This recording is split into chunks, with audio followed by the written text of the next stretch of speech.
नमस्कार, मैं पुष्पा अग्रवाल। प्रस्तुत है श्रीमद् भगवद गीता के 3 अध्याय का सारांश।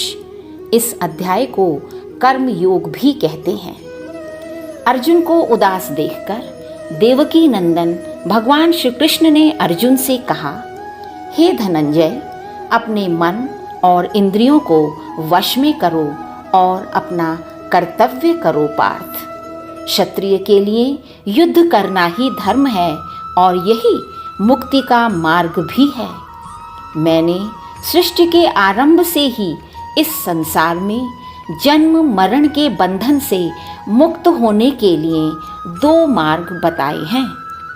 ज्ञानियों के लिए ज्ञान का मार्ग यानी ज्ञान योग और कर्म करने वालों के लिए कर्म का मार्ग अर्थात कर्म योग। ज्ञान के मार्ग पर चलने वाले ज्ञान योगी कहलाते हैं और विशुद्ध भाव से कर्म करके मुक्ति पाने वाले कर्म योगी कहलाते हैं।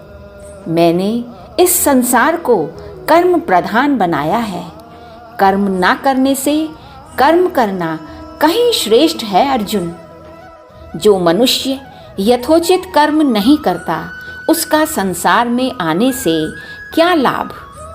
इस सृष्टि चक्र में हर एक को अपना सहयोग देना आवश्यक है और वैसे भी बिना कर्म किए तो कोई भी व्यक्ति अपना जीवन चला ही नहीं सकता।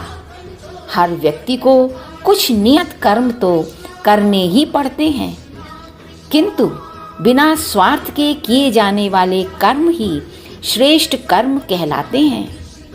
हे पृथापुत्र, इसलिए बिना आसक्ति के, बिना किसी लाभ हानि, जय पराजय, राग द्वेष के, केवल कर्म करने के उद्देश्य से उठो अर्जुन। हे कुंती नंदन, इस विशुद्ध भाव से किए हुए कर्म हमें बंधन में नहीं बांधते। ऐसा मनुष्य मृत्यु के बाद परमात्मा को प्राप्त होता है।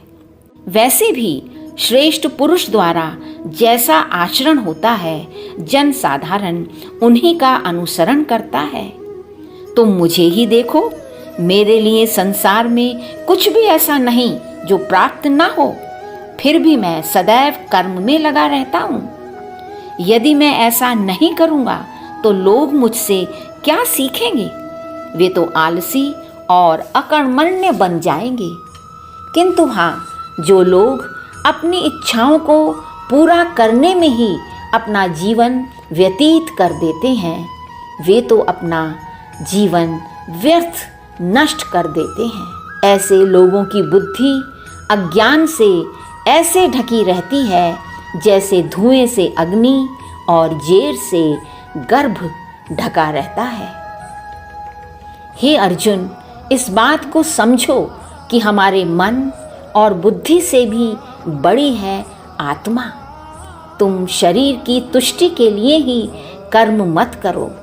ये शरीर तो नश्वर है, अजर और अमर तो आत्मा है।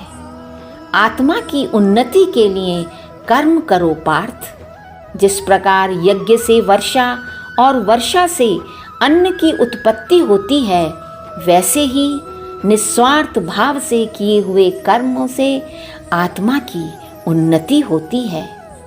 अपने कर्मों को मुझे अर्पण कर दो, तब तुम भय, शोक और चिंता से मुक्त हो जाओगे और मुझे प्राप्त करोगे, अर्थात मुक्ति को प्राप्त करोगे। संसार में जो मनुष्य मेरे इस उपदेश का पालन करता है, वही सच्चा कर्मयोगी है। हे अर्जुन, अपनी शक्तियों को समझो।